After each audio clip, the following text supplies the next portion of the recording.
love and justice. We often feel this tension between the two.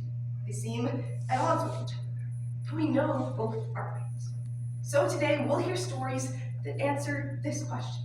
Can love and justice be reconciled? And what happens when we ignore one for the other? Our first story, King David madly in love. 2 Samuel 11, 2-3. One evening, King David got up from his bed and walked around the roof of the palace. From there, he saw a woman bathing, and the woman was very beautiful. So King David sent out a man to find out about her. And the messenger said, "Isn't this Bathsheba, the daughter of Eliam, the wife of Uriah the Hittite?" 2 Samuel 11, 14-15. In the morning, King David wrote a letter to Joab and sent it with Uriah. In it he wrote, "Put Uriah in the front, where the fighting is fiercest. Then withdraw from him, so that he may be struck down and die." 2 Samuel 11:23. Then the men shot arrows at your servants, and some of the king's men died. Moreover, Uriah the Hittite is dead. 2 Samuel 11:26-27. Now, when the wife of Uriah saw that her husband was dead, she mourned for him. And when the time of mourning was over, David had her brought to his house, and she became his wife and bore him a son. But the thing that David had done displeased the Lord. David's love ignored justice. It's empty, shallow. It doesn't satisfy. So we turn instead to justice. Our next story, a man obsessed with justice. Matthew 18:24-30. The kingdom of heaven may be compared to a king who wished to settle accounts with his servants. And as he began to settle, one was brought to him, who owed him 10,000 talents. And as he could not pay it, his master ordered him sold with his wife and children and all that he had, the payment should be made. So the servant fell to his knees and pleaded with him, saying, "Have patience, I'll pay you everything." And out of pity for that servant, his master released him and forgave him all of his debt. Now, when that same servant went out, he saw one of his own fellow servants who owed him 100 denarii. And as he could not pay it, he began to seize him by the neck and choke him, saying, "Pay what you owe." So his fellow servant fell to his knees and pleaded with him, saying, "Have patience, I'll pay you everything." But he refused, and he threw him into prison until he should pay his debt. The servant's justice ignored love. Making his fellow servant pay his debt was just, but it was cruel in light of the mercy he'd just been shown. David loved. The servant was just, but neither were good. We as humans struggle to reconcile love and justice. So when we try to contemplate the character of God, we often find ourselves with a very twisted understanding of who God is. Everything Sad is Untrue by Daniel Nayeri. Would you rather a God who listens or a God who speaks? Be careful with the answer. It's important. There's gods all over the world who just want you to look inside and find whatever you think is good. And then there are gods so alien to us, with minds so clear the only thing to do is to sit at their feet and wait for them to speak. A God who listens is love. A God who speaks is law. Love without justice is empty. And justice without love is cruel. Oh, and the answer is God should be both. If a God isn't, that is no God.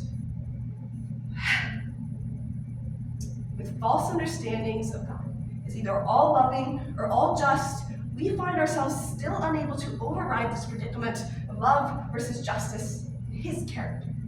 Why? Because when people do wrong, justice demands they be punished. But when people are crushed by justice, love demands mercy.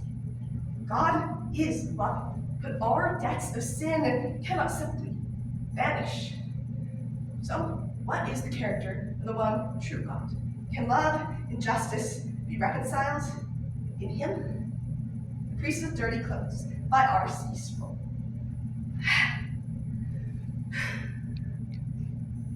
Grandpa!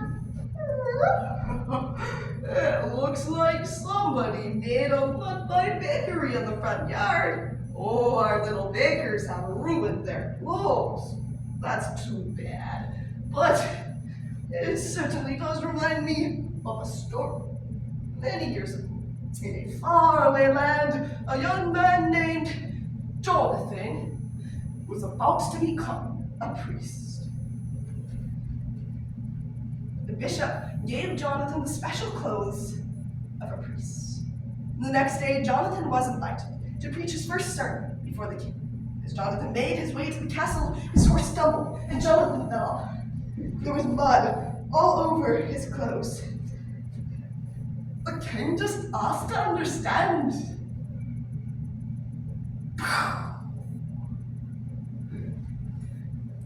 Wait, you can't stand before the king looking like that. Your Majesty, I'm sorry I look so dirty. I promise next week I will be clean. The next day, Jonathan took his clothes to the town folk. Oh, I'm afraid these clothes are ruined forever. The only person who can help you now is the great prince. The great prince was dressed in a long and purple robe. His face seemed to shine like the sun.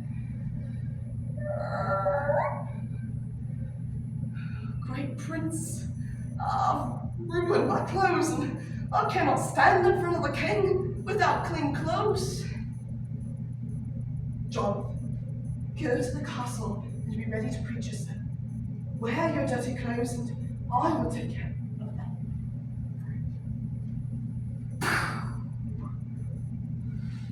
Jonathan, I told you could not stand in front of me looking like that. At that moment, the great prince entered the room. Jonathan, take off your dirty clothes and give them to me. Jonathan, these are the clean clothes that I promised you. Put them on and preach your sermon, Jonathan. Oh, how can I ever thank you? Father, may Jonathan now stand in your presence. He is now one of my people. Yes, son, as long as he wears your clothes, he may stand before me.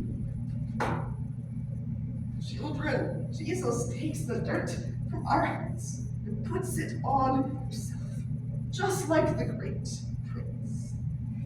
Grandpa, I'm glad you got mud on your clothes, but I'm glad you heard the story. In the character of the Lord comes the beautiful marriage of love and justice that we as humans could never achieve. Justice demands that someone pay the price when we stand before a holy God with dirty clothes. But by the grandest act of love in history, our dirt is covered. The price demanded by justice is paid, and justice is satisfied. Because his story is a story of justice and love. My time today was 9 minutes, 30 seconds. Yes, sir.